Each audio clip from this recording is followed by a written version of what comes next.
Hello दोस्तों, स्वागत है आपका हमारे यूट्यूब चैनल पे। तो जैसा कि आप सभी को पता है कि UP triple S C PET 2022 के एडमिट कार्ड आ चुके हैं। जिन स्टूडेंट्स ने अभी डाउनलोड नहीं किया है तो पहले जाके उसको डाउनलोड कर लें, क्योंकि यूपी ट्रिपल एस सी का कोई भरोसा नहीं कब इनकी वेबसाइट क्रैश कर जाए, अंतिम समय में कब दिक्कत हो जाए। तो आप लोग समय रहते ही जल्द से जल्द एडमिट कार्ड डाउनलोड कर लीजिए। हमने आपसे वादा किया है कि आपको 10 दिन में UP triple S C PET का कंप्लीट सिलेबस कराया जाएगा। जिन बच्चों ने तैयारी अभी नहीं शुरू की है, ये क्विक रिवीजन चाहते हैं, ये ऐसा चाहते हैं कि यूपी ट्रिपल एस सी के जो भी इम्पोर्टेंट क्वेश्चंस हैं वो हमें एक जगह मिल जाएं, तो आप हमारे चैनल से जुड़े रहिए। हमने अभी कल जनरल अवेयरनेस की पहली क्लास आपको प्रोवाइड कराई थी, जिसमें आपने देखा होगा कि बहुत ही इम्पॉर्टेंट सिलेक्टेड क्वेश्चंस जो आयोग में आए हुए हैं, और ऐसा नहीं कि यूपी ट्रिपल एस सी के कोई ऐसे ही कहीं से क्वेश्चन ले लिया गया है। जो सिलेबस के अकॉर्डिंग हमारे टॉपिक हैं जो पेट के एग्ज़ाम में दिए हुए हैं, केवल उन्हीं क्वेश्चंस को लिया गया है। हर क्वेश्चंस को हमें नहीं पढ़ना है क्योंकि समय नहीं है हमारे पास। 10 दिन में कैसे तैयारी करनी है, क्या क्या चीज़ों को पढ़ना है, क्या क्या चीज़ों को छोड़ना है, 80+ नंबर 100 में कैसे लेके आने हैं, वो आप हमारी क्लास में देखते रहिए, आपको निश्चित रूप से फ़ायदा होगा। तो कल की क्लास में हमने जो प्रमुख देश और उनकी मुद्राएं थी, राजधानियां थी, उनको पढ़ा था। हमने भारत के पड़ोसी देश पढ़ लिए थे। आज की क्लास में देखिए हम क्या क्या पढ़ने वाले हैं। आज की क्लास में हम प्रमुख अनुसंधान केंद्र पढ़ेंगे। ये आप देखेंगे जब पेट का सिलेबस, तो आपको 2nd नंबर पे ये टॉपिक मिलेगा, 3rd नंबर पे प्रमुख अनुसंधान केंद्र, अंतर्राष्ट्रीय संघ एवं उनके मुख्यालय, ये भी आपके सिलेबस में दिया हुआ है। भारतीय पर्यटन स्थल पढ़ेंगे। इम्पॉर्टेंट जो पर्यटन स्थल है जो कई बार एग्जाम में पूछे गए हैं, केवल उन्हीं चीज़ों को पढ़ना है। भारतीय कला और संस्कृति में देखेंगे किस तरह के क्वेश्चंस एग्जाम में पूछे जाते हैं, उनको पढ़ेंगे। उसके बाद हम देखेंगे प्रमुख पुस्तकें, उनके लेखक कौन कौन से हैं, ये भी हमारा टॉपिक दिया है। सारी पुस्तकें नहीं पढ़नी, कुछ पुस्तकें जो करंट अफेयर्स की हैं वो करंट की क्लास में आपको दी जाएंगी। यहाँ जो इम्पोर्टेंट किताबें हैं जो कई बार एग्जाम में पूछी जाती हैं, केवल हम उन्हीं को पढ़ेंगे। और जो भी चीज़ें हैं ये प्रमुख पुस्तकों को छोड़ करके बाकी सब आपको मैप के माध्यम से एकदम, आपको कहीं दूसरी क्लास देखने की ज़रूरत नहीं पड़ेगी। इसी क्लास में आपको मैप के माध्यम से एक एक जगह को लोकेट करके समझाया जाएगा कि कैसे आप एग्ज़ाम में याद करेंगे चीज़ों को, कैसे वहाँ पर सोचेंगे कि अगर क्वेश्चन आ जाएगा तो कानपुर लगाना हुआ तो आपके माइंड में तुरंत ये मैप आएगा कि कानपुर किस जगह पर था, उसके अकॉर्डिंग आप क्वेश्चन को सॉल्व कर पाएंगे। तो चलिए पहला टॉपिक जो हमारा है प्रमुख अनुसंधान केंद्र, इसकी तरफ आते हैं। ये प्रमुख अनुसंधान केंद्र है। हम आपके लिए, आप बुक्स में देख रहे होंगे कि 50, 60, 100 भी संस्थान केंद्र दिए गए हैं किसी किसी किताबों में। हम आपके लिए 15 से 20 संस्थान ऐसे लेकर आए हैं जो कई बार एग्जाम में पूछे गए हैं। तो आइए देखते हैं कौन कौन से संस्थान एग्जाम्स में पूछे जाते हैं। पहला है हमारा राष्ट्रीय शर्करा संस्थान, इसको कहते हैं नेशनल शुगर इंस्टीट्यूट। ये कहाँ पर स्थित है? ये आपका कानपुर में स्थित है। कानपुर आप मैप में देख पाएंगे। कानपुर किस जगह पर है? ये लखनऊ है। लखनऊ के आप जरा सा ऊपर आएंगे तो इस जगह पर कानपुर है। कानपुर में हमारा शुगर केन इंस्टीट्यूट लखनऊ में है। लेकिन शुगर इंस्टीट्यूट, जब आप देख रहे होंगे यहाँ पर शर्करा लिखा है, बहुत से बच्चे कंफ्यूज हो जाते हैं। शर्करा का मतलब होता है शुगर, ये शर्करा लिखा है इसका मतलब होता है शुगर। और शुगर केन का मतलब होता है गन्ना। अगर राष्ट्रीय गन्ना संस्थान पूछा जाएगा तो आप लखनऊ लगा के आएंगे, लेकिन अगर शर्करा यानी शुगर, चीनी कहीं कहीं लिख के आ जाता है संस्थान, अगर पूछा जाएगा तो आप कानपुर लगा के आएंगे। सेकंड हमारा भारतीय दलहन अनुसंधान संस्थान, ये दालों के लिए है, दालों के ऊपर रिसर्च की जाती है, ये भी हमारा कानपुर में है। तो ये दो इम्पॉर्टेंट जो संस्थान है जो कानपुर में लोकेटेड है, ये दोनों मैंने एक ही जगह पर कर दिया है, एक शर्करा संस्थान और दूसरा दलहन अनुसंधान संस्थान। आपको याद रखना है, शर्करा में का आता है, का मतलब कानपुर, और दलहन में मतलब आपको दोनों को साथ में याद रखना है। शर्करा और दलहन ये दोनों कहाँ मिलेगी? कानपुर में मिलेगी। ठीक है। हमारा तीसरा अनुसंधान केंद्र है भारतीय कृषि अनुसंधान परिषद। कृषि से रिलेटेड जो भी अनुसंधान किए जाते हैं, जो भी शोध किए जाते हैं, वो नई दिल्ली में किए जाते हैं, क्योंकि ऑल ओवर इंडिया होते हैं, इसलिए ये यहाँ नई दिल्ली भारत की राजधानी में स्थित है कृषि संस्थान। चौथा हमारा भारतीय मृदा विज्ञान संस्थान, ये भोपाल में है। भोपाल में मिट्टी के ऊपर यहाँ पर प्रयोग किए जाते हैं कि कैसे मिट्टी को उपजाऊ बनाया जा सकता है। उसके लिए भारतीय मृदा विज्ञान संस्थान है भोपाल में, मध्य प्रदेश। आपको इसको याद रखना, बहुत ही इंपॉर्टेंट क्वेश्चन है ये। उसके बाद 5वां है हमारा राष्ट्रीय वनस्पति अनुसंधान संस्थान। राष्ट्रीय वनस्पति अनुसंधान संस्थान ये कहाँ पर है? ये हमारा लखनऊ में है। मैंने आपको बताया लखनऊ में हमारे बहुत ही इम्पोर्टेंट संस्थान है, क्योंकि एग्ज़ाम यूपी का है, इसलिए यूपी के जो भी अनुसंधान केंद्र हैं उनके आने के चांसेस ज़्यादा हैं, इसीलिए आपको उन पे ज़्यादा ध्यान देना है। तो राष्ट्रीय वनस्पति अनुसंधान संस्थान लखनऊ में है। राष्ट्रीय औषधि मतलब मेडिसिन से रिलेटेड जो भी रिसर्च होती है पूरे ऑल ओवर इंडिया, वो कहाँ पे होती है? लखनऊ में। उसके बाद गन्ना, मैंने आपको बताया शुगर केन अनुसंधान संस्थान, ये लखनऊ में है। अनुसंधान संस्थान होते क्या हैं?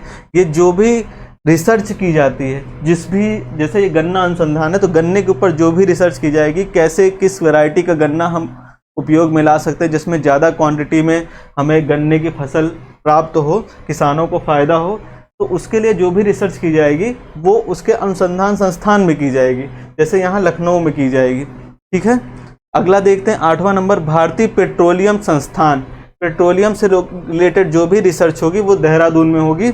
उसके बाद केंद्रीय वन अनुसंधान संस्थान, इसको FRI भी कहते हैं, FRI फॉरेस्ट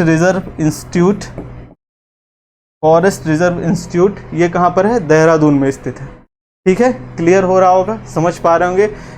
इसकी PDF आपको हमारे टेलीग्राम चैनल पे मिल जाएगी। नोट करने की ज़रूरत नहीं है, बस क्लास को समझते रहिए, बहुत ही आसानी से आप समझ पा रहे होंगे। और थोड़ा स्पीड में हम चलेंगे, समय कम है, 10 दिन में पूरा सिलेबस कंप्लीट करना है, इसीलिए आपको केवल ध्यान से क्लास अटेंड करनी है और टेलीग्राम से PDF को रिवाइज करना है, बस आपको इसके अलावा और कुछ पढ़ने की ज़रूरत नहीं है। चलिए अगला प्रश्न देखते हैं, क्या है हमारा अगला अनुसंधान केंद्र है केंद्रीय चावल शोध संस्थान। ये बहुत ही इंपॉर्टेंट क्वेश्चन है, बहुत इंपॉर्टेंट क्वेश्चन है, स्टार लगा के लिख लीजिएगा। केंद्रीय चावल शोध संस्थान कहाँ पर है? कटक, उड़ीसा में है। केंद्रीय चावल शोध संस्थान ये कटक, उड़ीसा में है। उड़ीसा आपको मैप में अगर देखेंगे, यहाँ पर मैप में आप देखेंगे तो ये पार्ट जो आपको ये पूर्वी भाग दिख रहा होगा, ये हमारा उड़ीसा राज्य है, यहीं पर कटक पड़ता है। कटक जहाँ पर हमारा चावल शोध संस्थान स्थित है। यहाँ मैंने आपको बताया, ये देखिए उत्तर प्रदेश का मैप है, यहाँ पर लखनऊ स्थित है और ये उड़ीसा है, इसमें कटक में चावल शोध संस्थान स्थित है। ठीक है, अगले प्रश्न पे आते हैं। अगला प्रश्न है हमारा राष्ट्रीय समुद्र विज्ञान संस्थान। समुद्र विज्ञान संस्थान जहाँ पर समुद्र से रिलेटेड जो भी डिस्कवरी की जाती है, समुद्र से रिलेटेड जो भी शोध, जो भी रिसर्च की जाती है, वो कहाँ पर की जाती है? गोवा में। पणजी गोवा की राजधानी है, वहाँ पर की जाती है। आप मैप में देखेंगे गोवा राज्य कहाँ पर है, तो आपको दिख रहा होगा, ये देखिए मुंबई के नीचे यहाँ पर ये छोटा सा एक राज्य है जिसको गोवा कहते हैं, यहाँ पर आपको पणजी मिल जाएगा, इसकी राजधानी। यहाँ पर समुद्र विज्ञान शोध संस्थान स्थित है। ठीक है, चलिए अगले प्रश्न पे आते हैं, देखते हैं अगला संस्थान कौन सा है हमारा। समुद्र विज्ञान हो गया था, समुद्र विज्ञान संस्थान कहाँ पर है? समुद्र विज्ञान संस्थान पणजी में है। उसके बाद आलू संस्थान, ये बहुत ही इंपॉर्टेंट क्वेश्चन है। आलू अनुसंधान संस्थान कई बार एग्जाम में पूछा जाता है कि आलू अनुसंधान संस्थान कहाँ पर स्थित है, तो आप आलू अनुसंधान संस्थान कहाँ बताएंगे? शिमला में। शिमला में स्थित है, जो कि हिमाचल प्रदेश में है। हिमाचल प्रदेश में आप देखेंगे मैप में, हिमाचल प्रदेश कहाँ पर पड़ता है? ये हिमालय के तराई क्षेत्र में पड़ता है। आप यहाँ पर देखेंगे, ये देखिए, ये हिमाचल प्रदेश है और हिमाचल प्रदेश की राजधानी क्या है? हिमाचल प्रदेश की राजधानी शिमला है।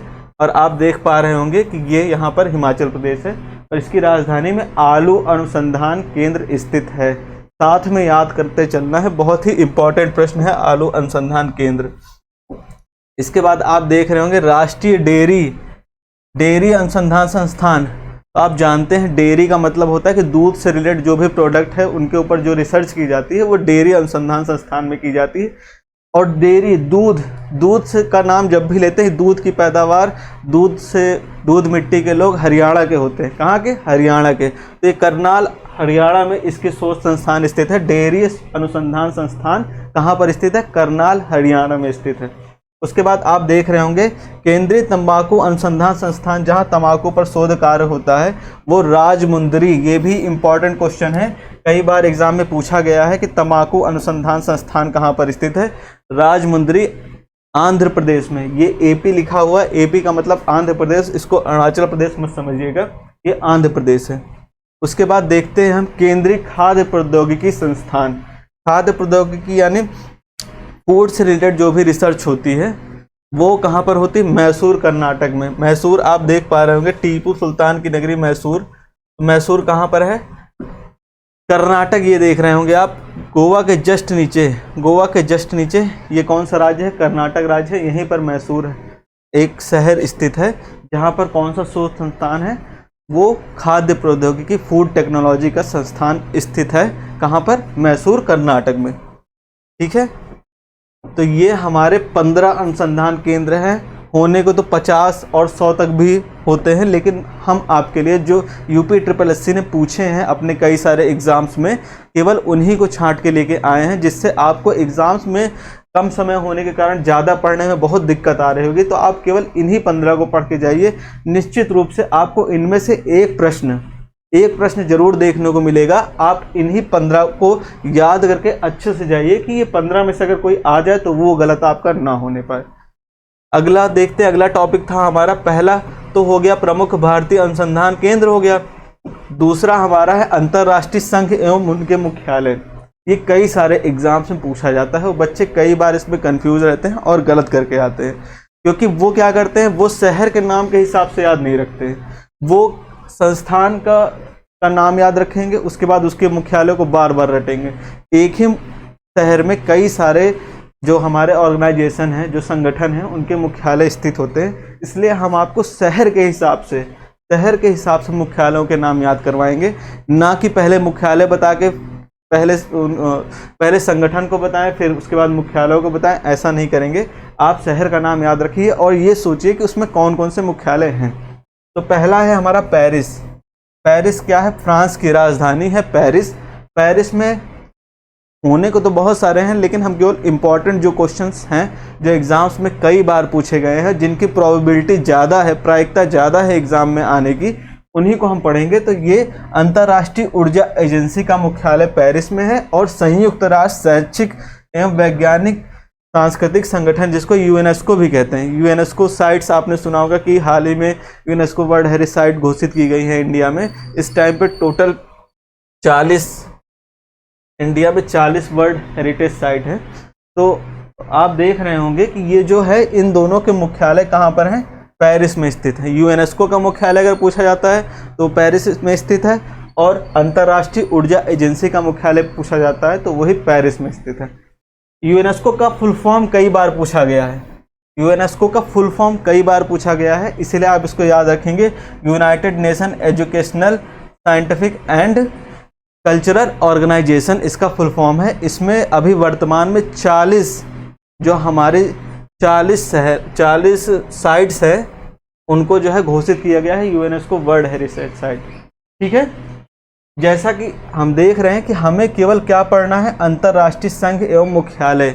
मतलब हमें संघ पढ़ना है और उनके मुख्यालयों को याद रखना है, और ज़्यादा चीज़ें हमें नहीं पढ़नी है, क्योंकि ज़्यादा चीज़ें तो ज़्यादा कन्फ्यूज़न होगा और आप कन्फ्यूज़न में एग्ज़ाम में ज़्यादा पढ़ के गलत करके आएंगे। तो जो भी पढ़ेंगे सॉलिड पढ़ेंगे, एग्ज़ाम में जिसके चांस ज़्यादा हैं आने के, केवल उन्हीं चीज़ों पे ज़्यादा ध्यान देंगे। उसके बाद द हेग, ये पिछले साल एग्ज़ाम में पूछा गया था। द हेग पड़ता है, एक शहर है जो नीदरलैंड्स में पड़ता है। यहाँ पर इंटरनेशनल कोर्ट ऑफ जस्टिस, जैसे अपने भारत में सुप्रीम कोर्ट होता है, वैसे पूरे विश्व में एक कोर्ट बनाया गया है। जो देशों के बीच आपसी विवाद होते हैं तो वहाँ पर आप इंटरनेशनल कोर्ट में जा सकते हैं। इंटरनेशनल कोर्ट कहाँ पे है? द हेग नीदरलैंड्स में है। इसको जो है, इसमें 9 जज होते हैं। कितने जज होते हैं? ये भी कभी कोई क्वेश्चन पूछ लिया जाता है कि इंटरनेशनल कोर्ट ऑफ जस्टिस में कितने जज होते हैं, तो इसमें 9 जज होते हैं। और इन जजों का चुनाव कौन करता है? महासभा, जो जनरल असेंबली होती है, वो इन जजों को चुनती है और इनको जो है इंटरनेशनल कोर्ट ऑफ जस्टिस में बैठाती है। कि कोई भी दो देश का जो विवाद है वो इनको सुलझाने का इनको जिम्मेदारी दी गई है। जैसे अभी भारत और पाकिस्तान के मध्य कुलभूषण जाधव को लेके विवाद इंटरनेशनल कोर्ट ऑफ जस्टिस में एक वाद चल रहा है। जो हमारे कुलभूषण जाधव थे वो गलती से पाकिस्तान में चले गए थे, तो उन्हीं को लेके विवाद हो गया था। उसके बाद भारत की तरफ से इंटरनेशनल कोर्ट में जो है केस फाइल किया गया है और मामला वहाँ पे चल रहा है। चलिए अगला ऑर्गेनाइजेशन देखते हैं। अगला ऑर्गेनाइजेशन है हमारा रोम, इटली। रोम जो है कौन सा शहर है? रोम इटली का शहर है। रोम इटली का शहर है, इटली की राजधानी है रोम। यहाँ पर खाद्य एवं कृषि संस्थान स्थित है। खाद्य एवं कृषि संस्थान FAO बोलते हैं, फूड एंड एग्रीकल्चर ऑर्गेनाइजेशन, जो पूरे देश में जो भी गरीब देश हैं जहाँ पर खाद्य से रिलेटेड समस्या है, खाने को नहीं है, वहाँ पर ये लोग खाने को पहुँचाते हैं और खाद्य सुविधा उपलब्ध कराते हैं। इसकी स्थापना हुई थी 16 अक्टूबर 1945 को, इसीलिए 16 अक्टूबर को हम विश्व खाद्य दिवस के रूप में मनाते हैं। ये भी इम्पॉर्टेंट क्वेश्चन है क्योंकि दिवस हमारे सिलेबस में दिए गए हैं, तो 16 अक्टूबर को विश्व खाद्य दिवस के रूप में मनाया जाता है। उसके बाद न्यूयॉर्क, ये बहुत ही इम्पॉर्टेंट शहर है, अमेरिका USA का बहुत ही इम्पॉर्टेंट शहर है, यूनाइटेड स्टेट्स ऑफ अमेरिका का न्यूयॉर्क। कई सारे UNO के संस्थान जो हैं वो न्यूयॉर्क में स्थित हैं, इसीलिए आप इसको बहुत ही ध्यान से पढ़ेंगे क्योंकि UN एक बहुत ही इम्पॉर्टेंट संस्थान है, यूनाइटेड नेशन ऑर्गेनाइजेशन, जिसको हमने सेकेंड वर्ल्ड वॉर के बाद बनाया गया था 1945 में। 24 अक्टूबर 1945 को बनाया गया था UNO। तो ये देखते हैं कि ये इसके जो हेडक्वार्टर्स हैं, कौन कौन से हेडक्वार्टर्स न्यूयॉर्क में स्थित हैं। तो पहला संयुक्त राष्ट्र संस्थान जो 1945 में बना था, 24 अक्टूबर 1945 को ये बना था। ये क्वेश्चन पिछली बार पेट के एग्जाम में पूछा गया था। इसका मुख्यालय कहाँ पर है? न्यूयॉर्क में है। संयुक्त राष्ट्र विकास कार्यक्रम, जिसको UNDP कहते हैं, यूनाइटेड नेशंस डेवलपमेंट प्रोग्राम, इसका भी मुख्यालय कहाँ पर स्थित है? न्यूयॉर्क में स्थित है। यूनाइटेड नेशंस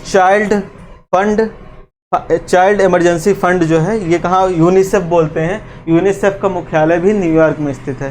तो ये हमारे तीन मोस्ट इम्पॉर्टेंट जो अंतर्राष्ट्रीय संगठन है संयुक्त राष्ट्र के, उनका हेडक्वार्टर कहाँ पे है? न्यूयॉर्क में स्थित है। मुख्यालय हमें जरूर याद रखना है क्योंकि सिलेबस में साफ साफ मुख्यालयों का जिक्र किया गया है कि संघ और मुख्यालय तो आएंगे ही आएंगे।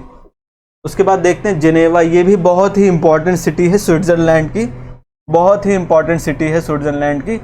इसमें भी कई सारे संस्थान, कई सारे अंतर्राष्ट्रीय संगठन हैं, बहुत ही इंपॉर्टेंट संगठन है जिनका मुख्यालय जिनेवा में स्थित है। तो इसको भी हमें याद रखना है कि इंग्लैंड में कौन कौन से, स्विट्जरलैंड में कौन कौन से संस्थान स्थित है। विश्व स्वास्थ्य संगठन WHO, World Health Organisation, Geneva में स्थित है। इसका मुख्यालय 7 अप्रैल 1948 को विश्व स्वास्थ्य संगठन की स्थापना हुई थी, इसलिए 7 अप्रैल को हम क्या मनाते हैं? विश्व स्वास्थ्य दिवस मनाते हैं 7 अप्रैल को। और विश्व स्वास्थ्य संगठन WHO का मुख्यालय जिनेवा स्विट्जरलैंड में स्थित है। अंतर्राष्ट्रीय श्रम संगठन ILO, इंटरनेशनल लेबर ऑर्गेनाइजेशन, ये कहाँ पर स्थित है? इसका मुख्यालय जिनेवा स्विट्जरलैंड में स्थित है। 1 मई को अंतर्राष्ट्रीय श्रम दिवस मनाते हैं, श्रमिक दिवस मनाते हैं। विश्व व्यापार संगठन ITO, इंटरनेशनल ट्रेड ऑर्गेनाइजेशन इसको बोला जाता है, ये कहाँ पर स्थित है? ये भी जिनेवा में इसका मुख्यालय स्थित है। संयुक्त राष्ट्र व्यापार एवं विकास सम्मेलन, इसको अंगटाड कहते हैं, अंगटाड का मुख्यालय भी कहाँ स्थित है? जिनेवा स्विट्जरलैंड में। तो ये 4 इंपॉर्टेंट मुख्यालय हैं जो एग्जाम में पूछे जाएंगे। अब की इनमें से एक जरूर पूछा जाएगा, चाहे वो WHO हो या श्रम संगठन हो, आप इसको याद कर लीजिए, बहुत ही इंपॉर्टेंट क्वेश्चन है। अगला देखते हैं, अगला कौन सा शहर है? अगला वाशिंगटन DC, अमेरिका की राजधानी है वाशिंगटन DC। अमेरिका की राजधानी क्या है? वाशिंगटन DC है राजधानी, आपको याद रखना है क्योंकि ये भी हमारे सिलेबस में दिया हुआ है। वाशिंगटन DC में 2 बहुत ही इंपॉर्टेंट संस्थाओं के मुख्यालय स्थित हैं। पहला विश्व बैंक है, जिसको वर्ल्ड बैंक भी कहते हैं, और दूसरा अंतर्राष्ट्रीय मुद्रा कोष IMF, इंटरनेशनल मॉनेटरी फंड कहते हैं इसको। इसकी स्थापना भी 1945 में हुई थी। ये कहाँ पर स्थित है? इन दोनों के मुख्यालय वाशिंगटन DC में स्थित। तो न्यूयॉर्क और वाशिंगटन DC में लोग कंफ्यूज हो जाते हैं, कभी कभी UN के मुख्यालयों को हम वाशिंगटन DC में टिक लगा के चले आते हैं और वो गलत हो जाता है। ये दो मुख्यालय याद रखने, वर्ल्ड बैंक और IMF, ये दोनों जो है कहाँ पर स्थित हैं? इन दोनों के मुख्यालय वॉशिंगटन DC में स्थित हैं। मतलब जो भी रुपए संबंधित ये दोनों क्या करते हैं, ये दोनों कर्ज देते हैं अन्य देशों को। तो जो भी रुपए से संबंधित मुख्यालय हैं वो वॉशिंगटन DC में राजधानी में स्थित हैं, और न्यूयॉर्क में क्या है, UNO के जो मुख्यालय हैं वो न्यूयॉर्क में स्थित हैं। उसके बाद हम देखते हैं एक और इम्पॉर्टेंट, वैसे सभी इम्पॉर्टेंट है लेकिन इम्पॉर्टेंट में भी इम्पॉर्टेंट मैं आपको बता दे रहा हूँ। नैरोबी एक शहर है केन्या का, उसमें जो है संयुक्त राष्ट्र पर्यावरण कार्यक्रम UNEP इसको बोलते हैं, यूनाइटेड नेशन एनवायरमेंटल प्रोग्राम, इसका मुख्यालय स्थित है। 5 जून 1972 को इसकी स्थापना हुई थी। 5 जून को हम क्या मनाते हैं? इसीलिए 5 जून को हम विश्व पर्यावरण दिवस के रूप में मनाते हैं, क्योंकि इस दिन क्या हुआ था, इस दिन संयुक्त राष्ट्र पर्यावरण कार्यक्रम की स्थापना की गई थी। उसके बाद हम देखते हैं ब्रुसेल्स, बेल्जियम। बेल्जियम की राजधानी है ब्रुसेल्स। ये एक शहर है जहाँ पर नेटो का मुख्यालय स्थित है। नेटो आप देख रहे होंगे हाल फिलहाल में बहुत ही चर्चा का विषय बना हुआ है, इसीलिए नेटो से प्रश्न आने की संभावना बहुत ही ज़्यादा है। नेटो को आपको याद रखना है। नेटो का फुल फॉर्म होता है नॉर्थ अटलांटिक ट्रीटी ऑर्गेनाइजेशन। ये एक तरह की ट्रीटी है जो 30 देशों के मध्य, 30 सदस्य देश हैं जिनके मध्य की गई है कि किसी एक भी कंट्री पे अगर युद्ध किया जाता है तो और सभी कंट्री मिल करके उस जो दुश्मन कंट्री हैं, दुश्मन देश हैं, उसके ऊपर अटैक करेंगी और उसको हराएंगी। तो ये इसका मुख्यालय कहाँ पर स्थित है? नेटो का ब्रुसेल्स बेल्जियम में स्थित है। इसको भी आप याद कर लीजिए। इसकी स्थापना 1949 में हुई थी। ये भी बहुत इंपॉर्टेंट क्वेश्चन है कि नेटो की स्थापना कब हुई थी? 1949 में हुई थी। अगला देखते हैं, अगला हमारा संगठन है बिम्स्टेक।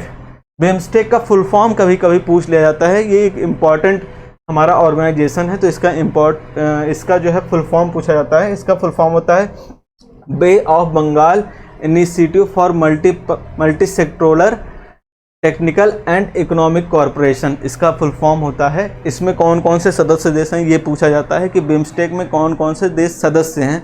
लोग गलत लगा के चले जाते हैं। इसमें 7 सदस्य देश हैं, भारत, नेपाल, भूटान, म्यांमार, बांग्लादेश, श्रीलंका, थाईलैंड। क्योंकि ये बे ऑफ बंगाल के जो भी आसपास के देश हैं, बे ऑफ बंगाल यानी बंगाल की खाड़ी के जो भी आसपास के देश हैं वो इसके सदस्य देश हैं। आप देखेंगे जैसे बांग्लादेश है, भारत है, थाईलैंड है, म्यांमार है, नेपाल, भूटान, श्रीलंका है। तो ये सब जो है बंगाल की खाड़ी से जुड़े हुए देश हैं, इसीलिए इनको बिम्स्टेक में रखा गया है। उसके बाद G20 देश बहुत इम्पॉर्टेंट है। G20 देश ये 20 देशों का समूह है। ये इसलिए इम्पॉर्टेंट है क्योंकि 2023 में इसका सम्मेलन भारत में होने वाला है।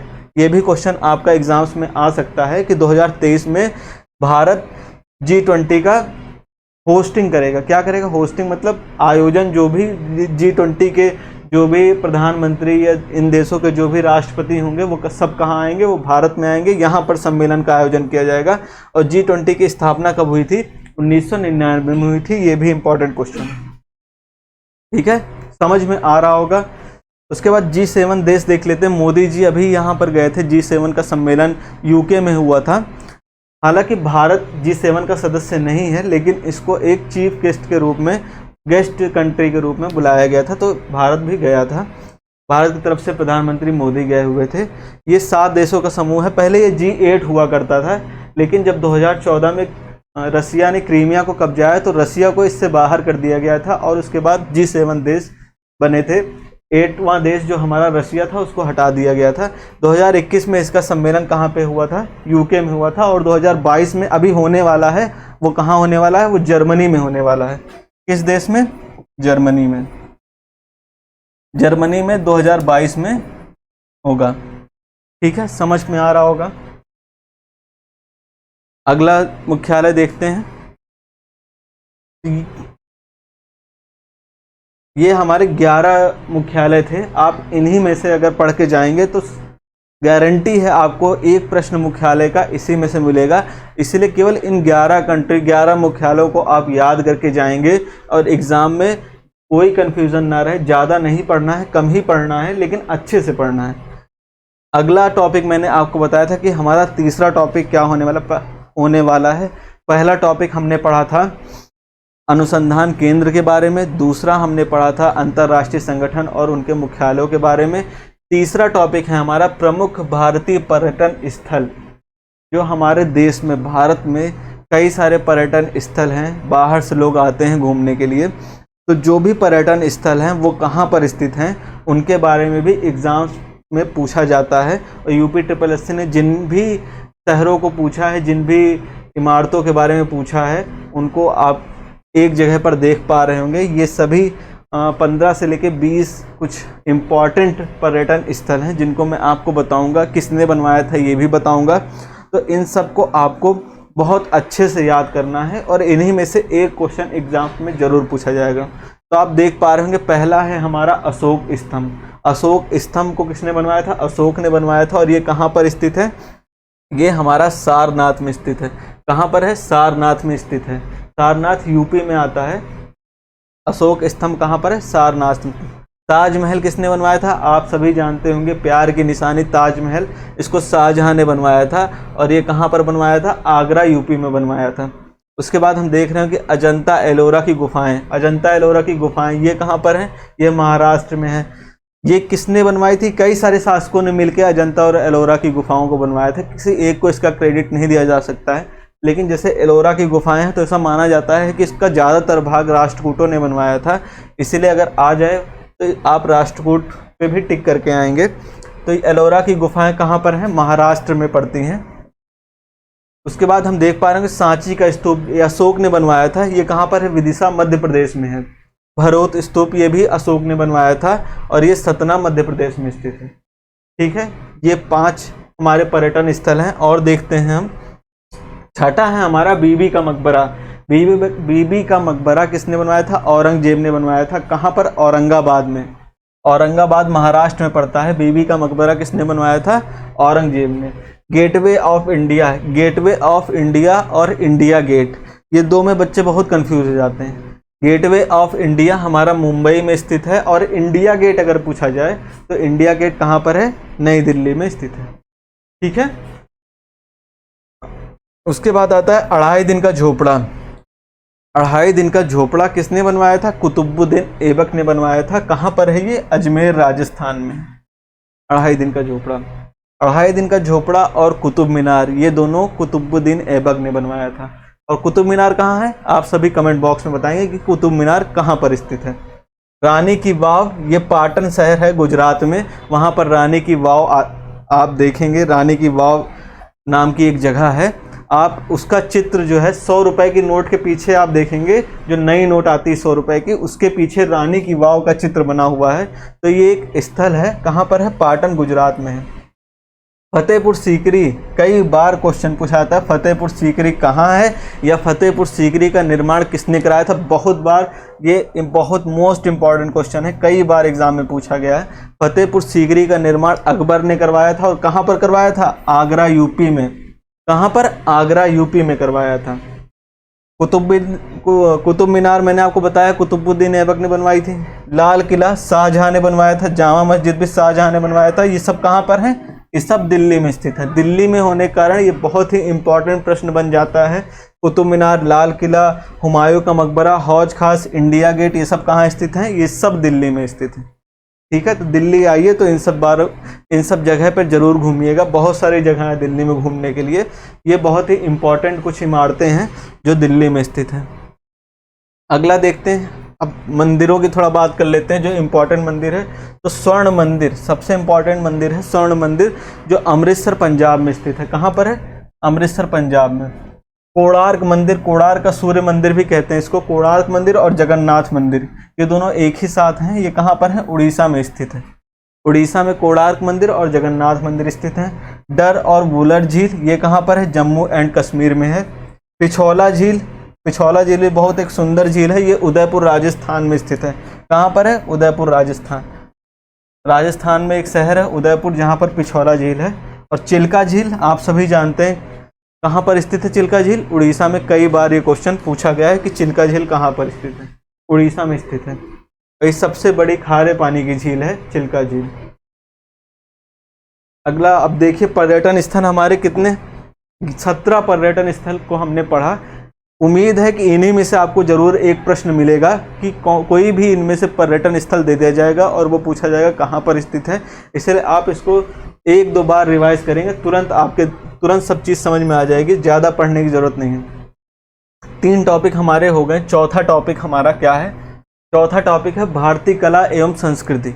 इसमें हम भारत की कलाओं के बारे में पढ़ेंगे, भारत में जो त्यौहार मनाए जाते हैं, भारत में जो कई तरह के शास्त्रीय नृत्य हैं, लोक नृत्य हैं, उनके बारे में पढ़ेंगे। तो सबसे पहले देखते हैं ललित कला एकेडमी। बहुत ही इंपॉर्टेंट क्वेश्चन है। अभी सुप्रीम कोर्ट का एक एग्ज़ाम हुआ था, सुप्रीम कोर्ट असिस्टेंट का एक एग्ज़ाम हुआ था, जहाँ पर ललित कला एकेडमी के बारे में पूछा गया था। ये कहाँ पर है? नई दिल्ली में है। और इसकी स्थापना कब हुई थी? 1954 में हुई थी।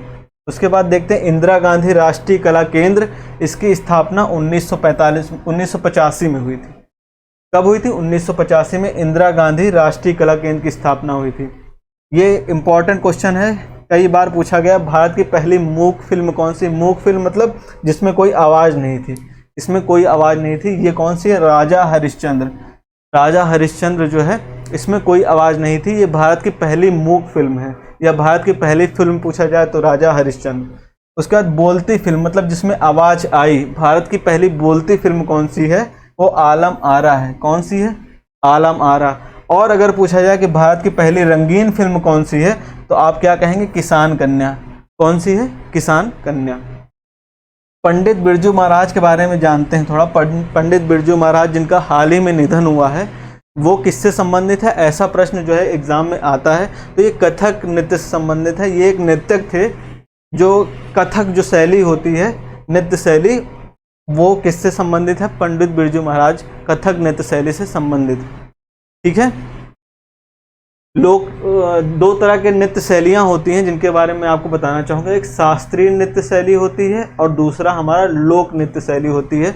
ये दोनों तरह के प्रश्न एग्जाम में पूछे जाते हैं। तो पहले प्रमुख शास्त्रीय नृत्य के बारे में बात करेंगे। कौन कौन से शास्त्रीय नृत्य इम्पॉर्टेंट हैं जिनके एग्ज़ाम में आने के चांसेस बहुत ज़्यादा हैं। तो पहला हम देखेंगे भरतनाट्यम। कई बार एग्जाम में पूछा गया है। भरतनाट्यम कहाँ का शास्त्रीय नृत्य है? तो ये तमिलनाडु का शास्त्रीय नृत्य है, क्लासिकल डांस है। कहाँ का? तमिलनाडु का। कौन? भरतनाट्यम। उसके बाद आता है मोहिनी अट्टम। मोहिनी अट्टम कहाँ का है? मोहिनी अट्टम और कथकली। मोहिनी अट्टम और कथकली ये दोनों केरल के हैं। कहाँ के हैं? केरल के। आप इसको याद करते जाएंगे साथ में। मोहिनी अट्टम और कथकली कहाँ के हैं? केरल के। उसके बाद कथक आता है। कथक शास्त्रीय नृत्य उत्तर प्रदेश का है। लोग कथकली और कथक में कंफ्यूज रहते हैं क्योंकि लगभग सेम एक ही जैसा दिखता है, बस यहाँ पर कथकली है और ये कथक है।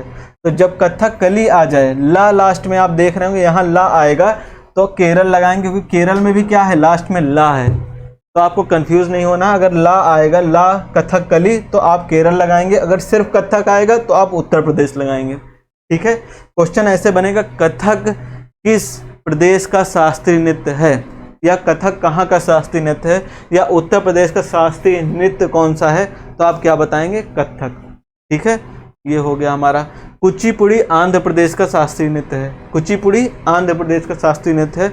उसके बाद आप देखेंगे ओडिसी। ओडिसी उड़ीसा का है। जहाँ पर ओडिसी आया है, यहाँ पर उड़ीसा, तो आप इससे जो है एक अंदाज़ा लगा देंगे कि ओडिसी उड़ीसा का है। मणिपुरी भी आप आसानी से याद कर पाएंगे। कहाँ का है? मणिपुर का है।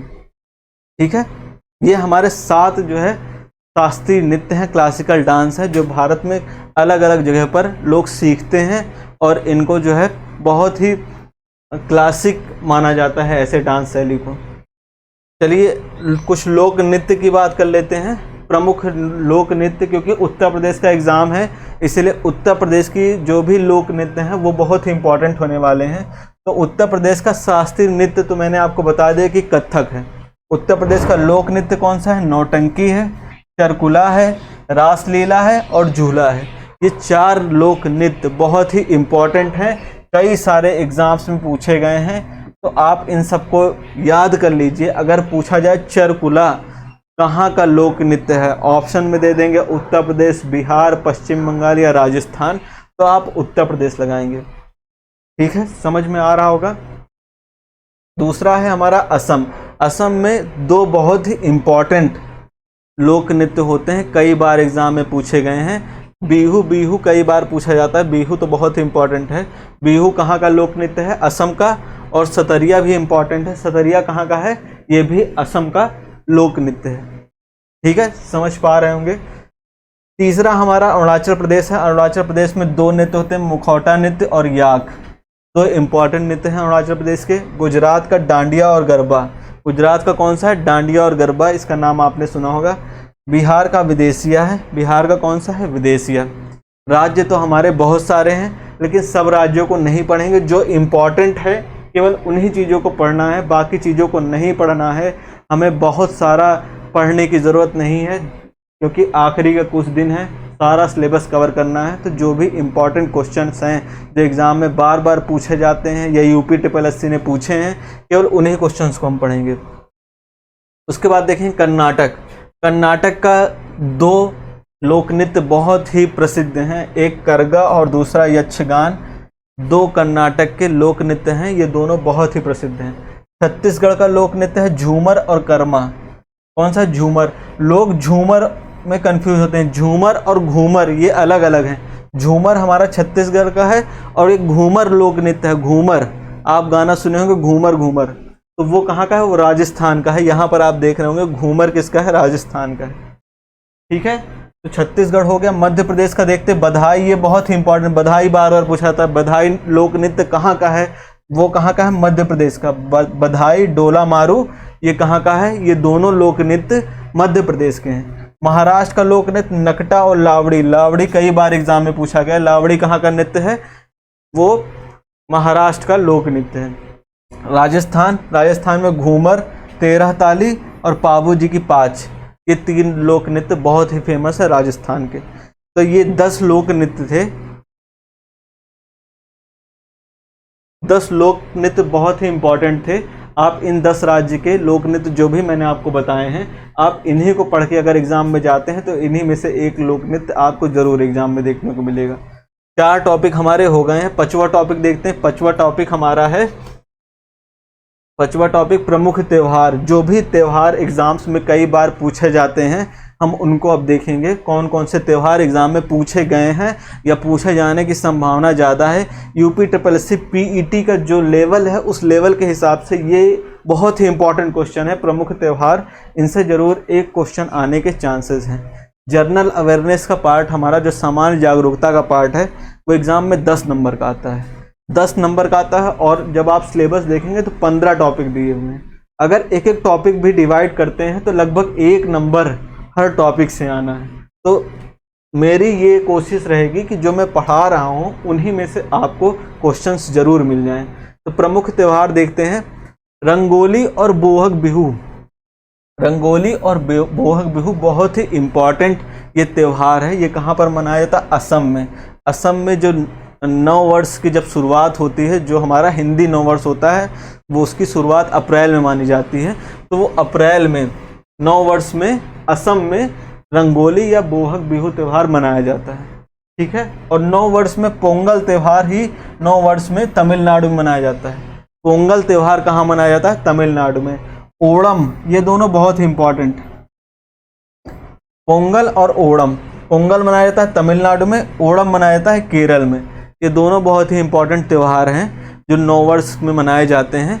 आप इनको एकदम याद कर लीजिए, रट लीजिए, जैसे भी करके आप एग्ज़ाम में कोशिश होगी कि इन्हीं 5 त्योहारों में से एक त्यौहार आपको एग्ज़ाम में ज़रूर देखने को मिलेगा।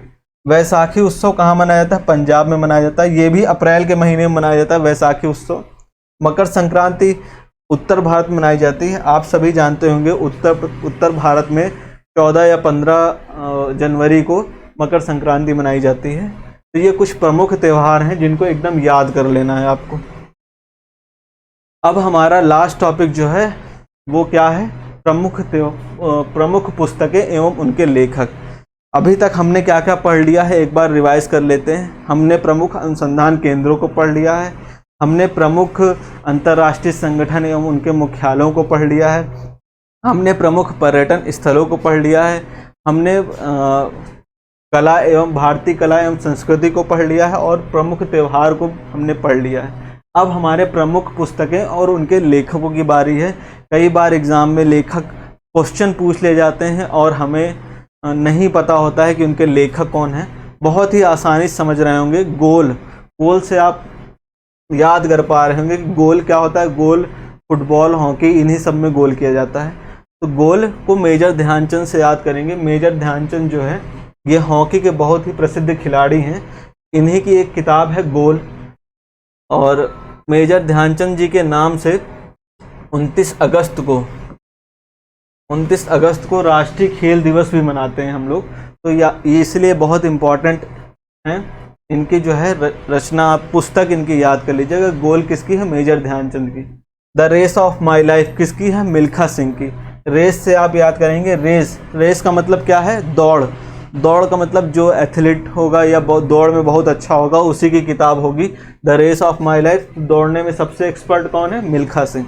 अनब्रेकेबल मतलब जिसको तोड़ा नहीं जा सकता, अनब्रेकेबल। तो मैरी कॉम जल्दी हारती नहीं है। मैरी कॉम ये किसकी खिलाड़ी हैं? मैरी कॉम जल्दी से बताइए कमेंट बॉक्स में कि ये किसकी खिलाड़ी हैं। तो बॉक्सिंग में आपने देखा होगा, इनको। मैरी कॉम किसकी खिलाड़ी है? बॉक्सिंग की खिलाड़ी हैं। प्लेइंग इट माई वे ये किताब किसकी है? सचिन तेंदुलकर की।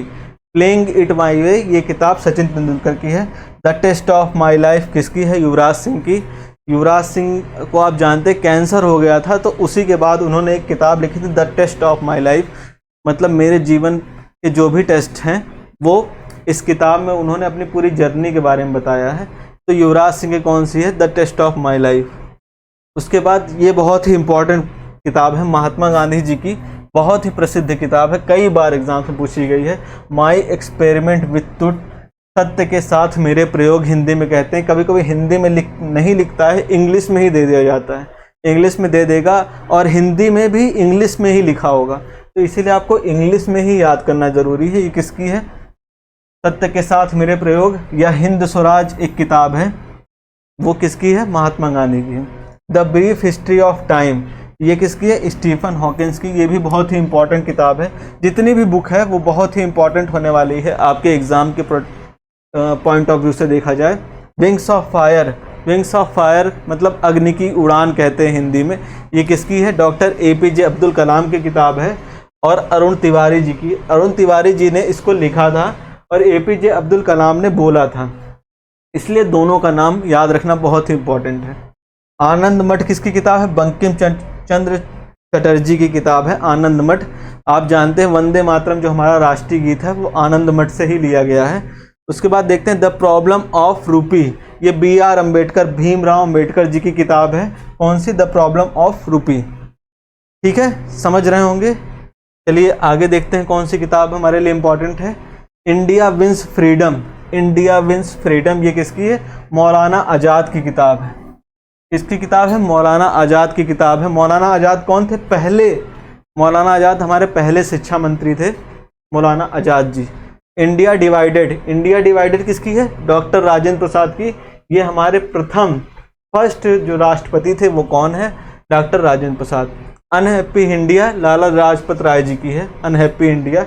डिस्कवरी ऑफ इंडिया ये किसकी है? जवाहरलाल नेहरू की है। डिस्कवरी ऑफ इंडिया, हमारे पहले प्रधानमंत्री कौन है? Jawaharlal Nehru. Economic history of India किसकी है? दादा भाई नौरोजी की।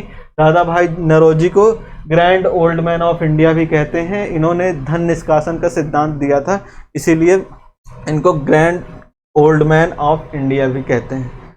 गुलामगिरी किसकी है? ज्योतिबा फूले की। ज्योतिराव फूले की किताब है गुलामगिरी। और जाति की विचारा ये एक किताब है डॉक्टर भीमराव अंबेडकर की। जाति का विनाश एक किताब है। मैं लिख देता हूँ आपको, जाति का विनाश, क्योंकि आप जानते हैं अंबेडकर जी जाति के बहुत विरोध में रहते थे, तो जाति का विनाश के नाम से इन्होंने एक किताब लिखी थी। ये किसकी है? डॉक्टर भीमराव अंबेडकर की। ये भी एक इम्पॉर्टेंट किताब है, इसको भी आप याद करिएगा, एग्जाम्स में कई बार पूछी गई है। तो जाति का विनाश, डॉक्टर भीमराव अंबेडकर। ठीक है, ये हमारी कुछ प्रमुख किताबें थी। तो उम्मीद है आपको सब चीज़ें पसंद आई होंगी। हमारे देखिए 5 टॉपिक कंप्लीट हो गए हैं। हमने प्रमुख अनुसंधान केंद्रों को पढ़ लिया, अंतर्राष्ट्रीय संघ को पढ़ लिया, भारतीय पर्यटन स्थल्स को पढ़ लिया, भारतीय कला और संस्कृति को पढ़ लिया, प्रमुख पुस्तक और उनके लेखकों को भी हमने पढ़ लिया। अब कुछ क्वेश्चंस मैं अपनी तरफ से आपको बताना चाहूँगा जो एग्ज़ाम्स में बहुत ही इम्पॉर्टेंट है, जो मैंने आपके लिए सोच रखा था कि मैं आपको इसको बताऊँगा ज़रूर। देख लेते हैं कौन से हैं।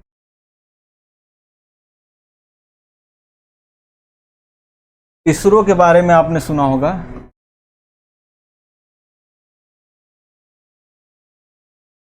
इसरो इंडिया का बहुत ही एक सक्षम ऑर्गेनाइजेशन है। इसका फुल फॉर्म होता है इंडियन स्पेस, फुल फॉर्म जरूर पूछा जाता है एग्जाम में, इसलिए आप याद रखेंगे, इंडियन स्पेस रिसर्च ऑर्गेनाइजेशन। तो ये कभी कभी इसका जो है पूछ लेगा कि इसरो का मुख्यालय कहाँ पर स्थित है या इसका फुल फॉर्म क्या है। तो आप देखेंगे Indian Space Research Organisation, space and कर लीजिएगा, space and research organisation. Hindi में इसको कहेंगे भारतीय अंतरिक्ष अनुसंधान संगठन। ये भी एक बहुत ही इम्पॉर्टेंट रिसर्च ऑर्गेनाइजेशन है जिसको आपको पता होना बहुत ही ज़रूरी है। कई सारे रॉकेट हमारे देश से इसरो ही लॉन्च करता है। इसकी स्थापना कब हुई थी? इसरो की स्थापना जल्दी से बताइए कब हुई थी? इसकी स्थापना हुई थी 15 अगस्त, जब भारत देश आज़ाद हुआ था। 15 अगस्त को 1969 में इसकी स्थापना हुई थी। किसकी? इसरो की स्थापना 15 अगस्त 1969 को हुई थी। इसका पूरा नाम Indian Space and research Organisation है। तो ये ऑर्गेनाइजेशन बहुत ही इंपॉर्टेंट है। और एक डीआरडीओ जिसको Defence Research and Development Organisation इसका पूरा नाम है, Defence Research and Development Organisation. इसका मुख्यालय कहाँ पर है? नई दिल्ली में। इसका मुख्यालय है नई दिल्ली में। इसरो का मुख्यालय भी आप याद कर लीजिए, इसरो का मुख्यालय बेंगलोर में है। इसरो का मुख्यालय बेंगलोर कहाँ पड़ता है? कर्नाटक की राजधानी बेंगलोर। कर्नाटक की राजधानी बेंगलोर है। और डीआरडीओ का मुख्यालय कहाँ पर है? नई दिल्ली। कमेंट बॉक्स में आप बताएंगे डीआरडीओ की स्थापना कब हुई थी, क्योंकि ये बहुत ही इम्पॉर्टेंट, एक भारत का बहुत ही इम्पॉर्टेंट संगठन है जो कई सारी देश की मिसाइलें डीआरडीओ ही बनाता है। तो इसलिए आपको पता होना जरूरी है कि डीआरडीओ की स्थापना कब हुई थी। जल्दी से कमेंट बॉक्स में बताएंगे डीआरडीओ की स्थापना कब हुई थी।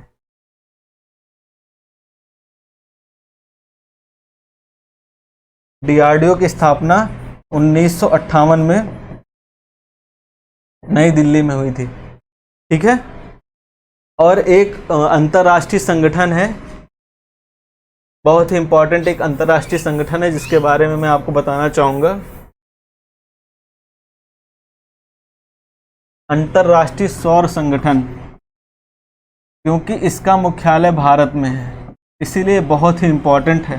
अंतर्राष्ट्रीय सौर संगठन, इसको international solar alliance ISA, international solar alliance भी कहते हैं। ये कहाँ पर है? इसका मुख्यालय गुरुग्राम में स्थित है। गुरुग्राम कहाँ पर है? हरियाणा में। हरियाणा में गुरुग्राम पड़ता है।